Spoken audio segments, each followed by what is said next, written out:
Good morning dear students. I hope आप सभी अच्छे होंगे। प्यारे बच्चों, आज हम उपस्थित हैं कक्षा 8 की व्याकरण पुस्तक व्याकरण निपुण के क्रिया प्रकरण के पहले मॉड्यूल के साथ। सबसे पहले बच्चों हम क्रिया की परिभाषा जानते हैं। जिन शब्दों से किसी काम के करने या होने का पता चलता है उसे क्रिया कहते हैं। जैसे विवेक नहा रहा है, माँ खाना बना रही है। विवेक अभी नाश्ता करेगा, नाश्ता करके वह विद्यालय जाएगा। बच्चों, यहाँ पर नहा रहा है, बना रही है, करेगा, जाएगा आदि शब्द किसी कार्य के करने या होने के बारे में बता रहे हैं। अतः ये सब क्रिया के शब्द। अब बच्चों हम धातु के बारे में जानते हैं। धातु जो होती है वो क्रिया के मूल रूप को कहते हैं। जैसे खा, दौड़, रो, गा, ये सब धातुएं हैं। अब अगर हम इसमें न शब्द जोड़ दें तो ये क्रिया का सामान्य रूप बन जाएगा। खेल में ना अगर जुड़ गया खेलना, गा धातु में ना जुड़ गया गाना, घूम में ना जुड़ गया तो घूमना। तो हमने समझा कि धातु किसे कहते हैं। अब आते हैं क्रिया के भेदों पर। तो बच्चों क्रिया के भेद दो आधार पर किए गए हैं। पहला है कर्म के आधार पर क्रिया के भेद और दूसरा है रचना के आधार पर क्रिया के भेद। कर्म के आधार पर क्रिया के दो भेद हैं, अकर्मक क्रिया और सकर्मक क्रिया। तो बच्चों हम समझते हैं कि अकर्मक क्रिया किसे कहते हैं, इसके बारे में हम देखते हैं।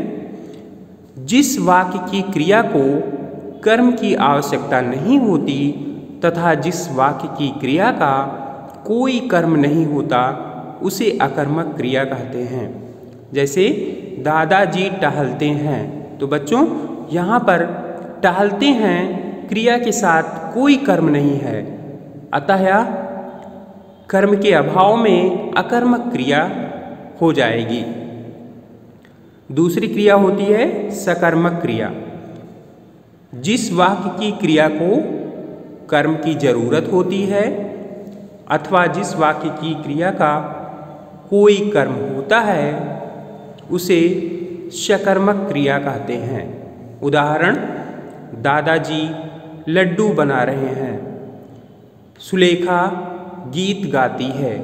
तो बच्चों यहाँ पर बना रही हैं का कर्म लड्डू हो गया और गाती हैं क्रिया का कर्म गीत हो गया।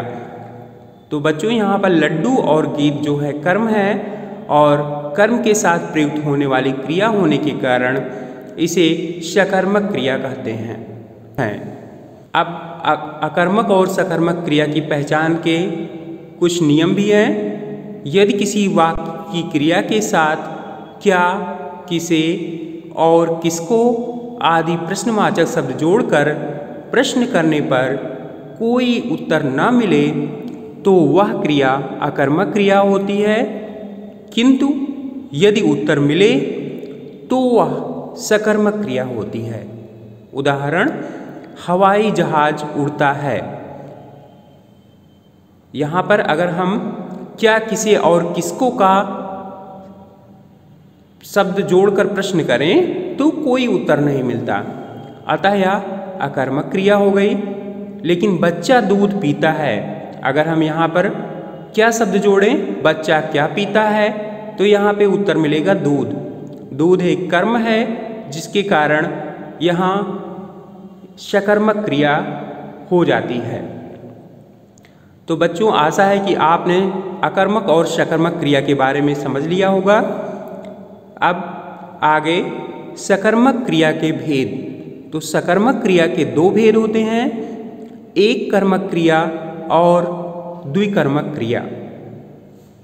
एक कर्मक क्रिया, जिस क्रिया का एक ही कर्म होता है उसे एक कर्मक क्रिया कहते हैं।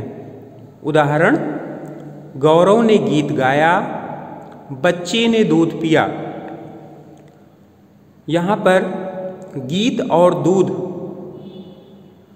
एक कर्म को प्रदर्शित कर रहे हैं, अतः यह एक कर्मक क्रिया कहलाएंगे।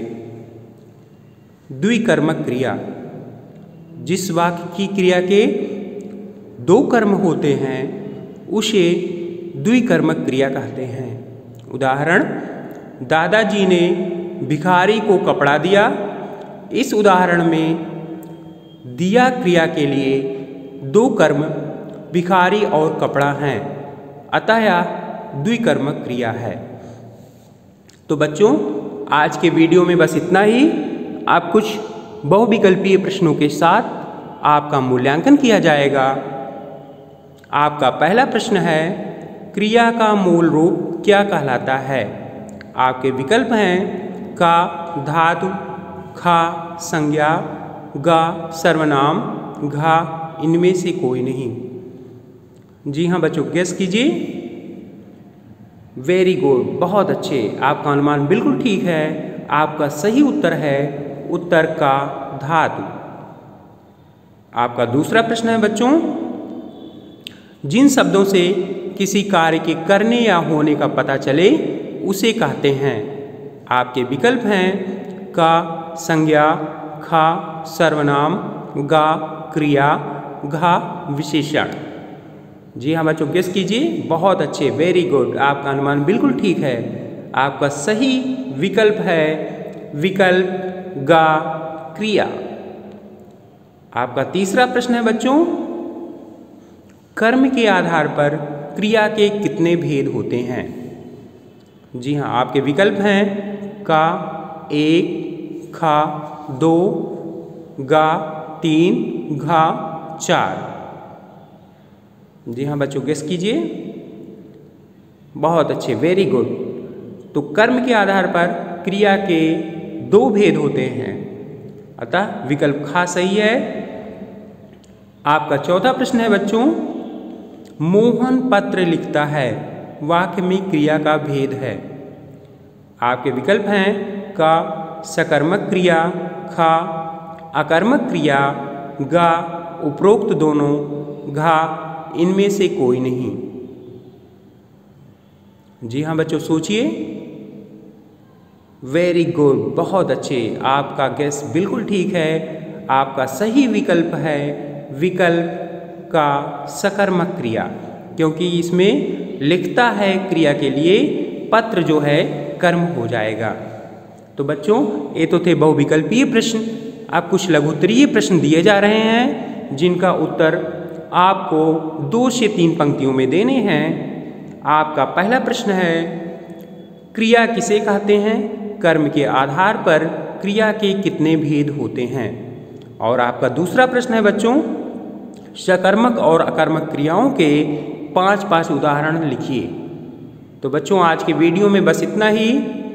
पढ़ाई करते रहिए, स्वस्थ रहिए, सुरक्षित रहिए। मिलते हैं कल एक नई वीडियो के साथ, तब तक के लिए धन्यवाद।